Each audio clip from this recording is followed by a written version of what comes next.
So what do you have to do to get a perfect ACT writing score? Do you follow a certain format or a certain formula? What is it that these perfect scores are doing? In this video, I'm going to be talking about 3 steps that you can start following and practicing right now to make sure that on test day, you get the highest ACT writing score that is possible. I'm going to keep this video very simple and very straightforward. These things that I'm talking about are straight from the rubric, as well as straight from the ACT writing essays that I've seen that have gotten really high scores, and what I've seen those essays do very well most frequently. So there's a few things that stand out, and these 3 things are what I really want to emphasize. So let's get to the first thing, which is your argument. This is the first and most important part about your essay. Now, I'm not just talking about the entire argument in general, I'm talking about stating your position. You won't believe how many students fail to do this effectively. You have to clearly state your position, what it is, and state it as early as possible in the essay. This means in the first paragraph, even before your thesis statement, you have to say, this is what I believe, and continue your thesis statement by saying, these are the few reasons why.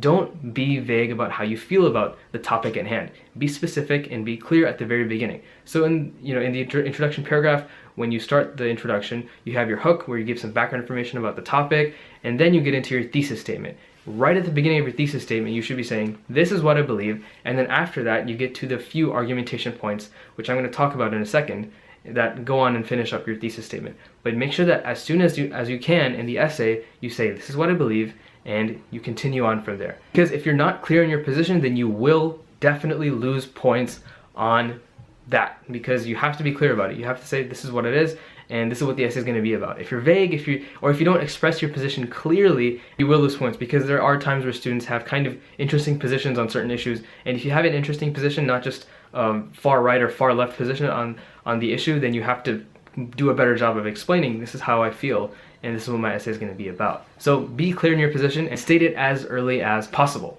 Second thing is what comes after you state your position. It is your support for that position. Why is your position correct?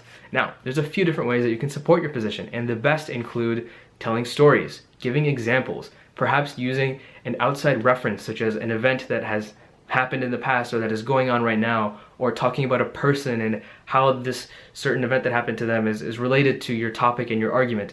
Bringing in other information other than just saying, oh, this is how I feel about the issue and this is why it's correct based on this well-known factor, this reason.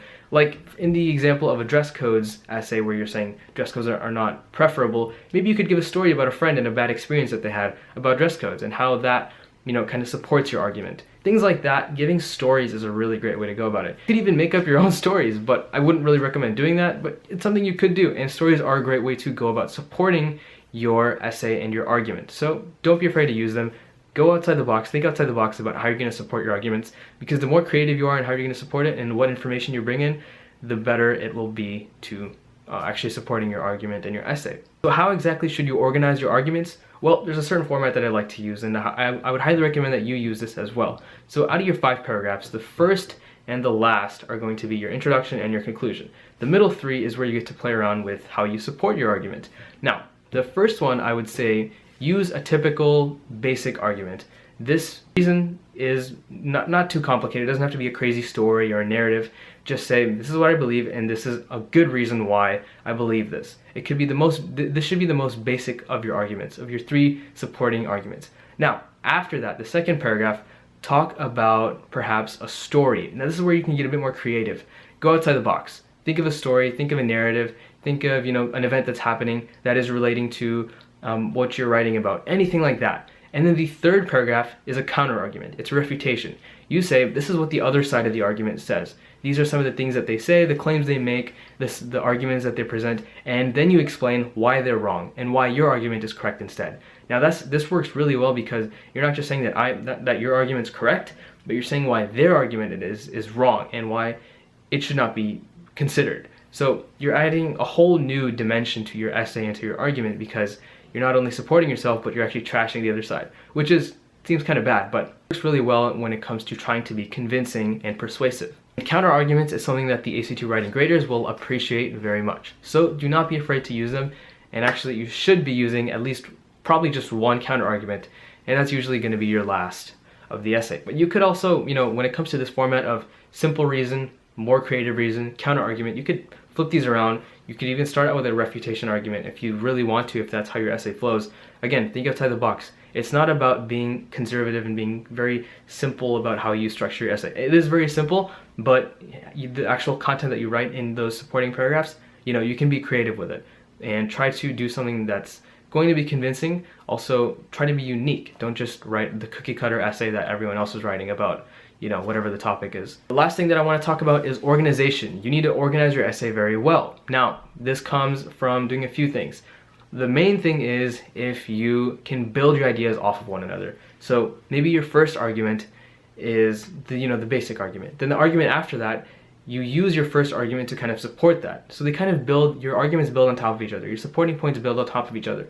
And you can use transitions and phrases like, because of this first argument and because of this second argument, this third argument is also, correct. And you can kind of use these inductions and deductions based off of your arguments to further increase your support for your opinion. So try to build your ideas off of one another, structure your essay so that the reader understands and remembers what your arguments are and how they're related as your essay goes on, because that'll show that you're a more considerate writer and that you know what you're writing about and that you are careful in how you write about it. That's it. Those are the main things. Again, have a clear position as early as possible, have good arguments, be creative, again, think outside the box and organize them differently and use different types of arguments, or at least try to, with each paragraph. You don't want to just do basic reason, basic reason, basic reason, or refutation, refutation, refutation. Change it up and give the writing grader something unique if you can, and you're able to come up with something that's something unique. And this comes from practice. You're not just going to get this on your first try. You have to keep taking these essays, these essay prompts that you can find on the internet. I'll link some in the description below if I find any that are good for you guys, but just look up ACT writing prompts and you'll find different ideas that you can use. So practice this and you'll get better at it. And like I said, the third thing is to have good organization, build your ideas off of one another, because that helps you seem like a more smart and considerate writer. So that is all for today, guys. I hope you found this video helpful. Be sure to check out the links in the description below because we have free tutoring sessions we're giving away, as well as practice exams if you guys need any. So be sure to check out that if you're interested. And apart from that, I'll see you guys in next week's video. Peace.